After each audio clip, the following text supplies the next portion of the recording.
25e anniversaire de l'indépendance de l'Ukraine, une grande parade militaire a été organisée dans les rues de Kiev. Ces célébrations ont une connotation évidemment particulière puisque l'intégrité du territoire est remise en cause depuis 2 ans par des séparatistes pro-russes. Florent Redeau.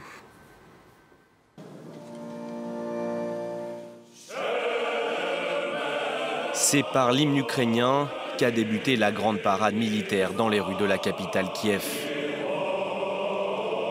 Sous les yeux de Petro Poroshenko et ceux du président polonais invité pour l'occasion, plus de 4000 personnes ont participé au défilé.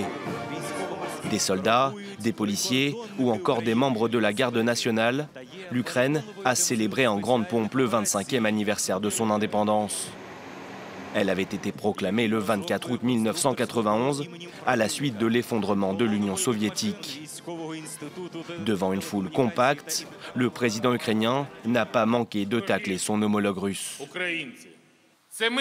Nous avons créé ici ce que Vladimir Poutine a appelé plus tard la pire catastrophe géopolitique. Un quart de siècle après cette indépendance, les tensions restent vives entre les deux capitales. Depuis avril 2014, l'Ukraine est engagée dans un conflit opposant ses forces armées à des séparatistes pro-russes dans l'est du pays. Selon Kiev et les Occidentaux, ils sont soutenus militairement par Moscou, ce que la Russie a toujours démenti.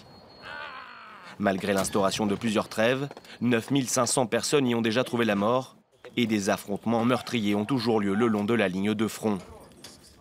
Petro Poroshenko a donc profité de la tribune pour adresser un message au Kremlin.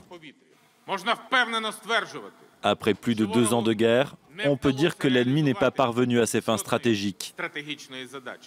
Il n'a pas mis l'Ukraine à genoux.